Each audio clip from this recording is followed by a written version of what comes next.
Alright, now that we got some experience building formulas using cell references, in this video I will be discussing the different types of cell references and explain how they change when you copy a formula to a different cell.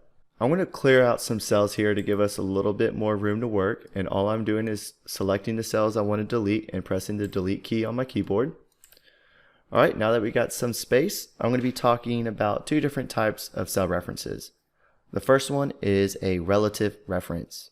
And what I mean by relative is that when you have cell references within your formula and you copy this formula to a different cell, the cell references will change based on the relative position of rows and columns. For example, in our January column, we have a formula at the bottom to give us the total of all the expenses, B4 plus B5, B6, and so on. So instead of doing the whole process of going into cell, typing the equal sign, and choosing the cells that we want to sum together, what we could do is actually grab the cell that we only had to type in the formula once and copy this formula to the cells that we want totals in. So what we're going to do is copy the formula that's in cell B9 by pressing Ctrl C or Command C if you're on Mac, and then click the cell that we want to paste our formula into and click Ctrl V or Command V if you're on Mac. Now if you pay really close attention, right now in cell B9 we have cells B4 plus B5 plus B6, B7, B8. And when we paste it to cell C9, so we're changing a column, we're moving one column to the right. I'm going to press Ctrl V. Now if you look in our formula, we have cells C4, C5, C6, C7, and C8. So once again, cell B9, all of our cell references have B, and cell C9, all of our cell references have C, while keeping the row numbers the same. Same thing goes for March. I'm going to click in the March column and click Ctrl V to paste our formula. And right now we're still copying from cell B9, and we moved over 2 columns. So all of our cell references went from B4, B5 to B6 to D4, D5, D6 since we copied over the formula 2 columns. And since we didn't go down any rows, all of our row numbers stayed the same. So let's kind of do the same process for our totals in the very right column.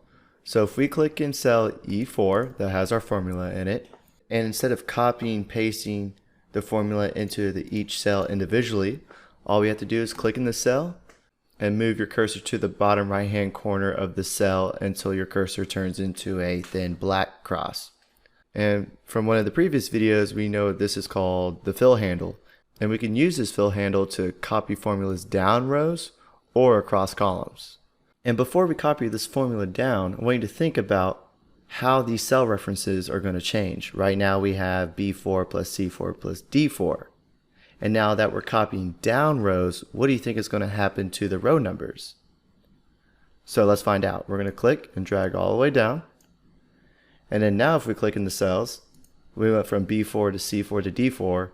And if we go down a cell, it goes B5, C5, D5. And once again, B6, C6, D6. So now that we are copying the formulas down the rows, the row numbers are changing. And since we stayed in the same column, our columns are staying consistent. Okay, so that was relative referencing. And you could tell that when we copied formulas across columns or down rows, the cell references within the formulas would change relative to their position. Now the next type of reference that we're going to be discussing is called an absolute reference. And we're going to have to expand our report a little bit to give a proper example of how absolute references work. So let's go ahead and add a new column to our report, and we're going to call it % of total. And our goal here is to get the percentage of each type of expense in regards to the total amount of expenses we paid for the past 3 months. So what we need to do is create a formula to get the percentage, and then we can copy that formula down our % of total column. So to start off, we got to type in the equal sign, and then we're going to take cell E4, which is the total of cost of goods sold, divided by the total amount of expenses that we had to pay for all 3 months, which is cell E9.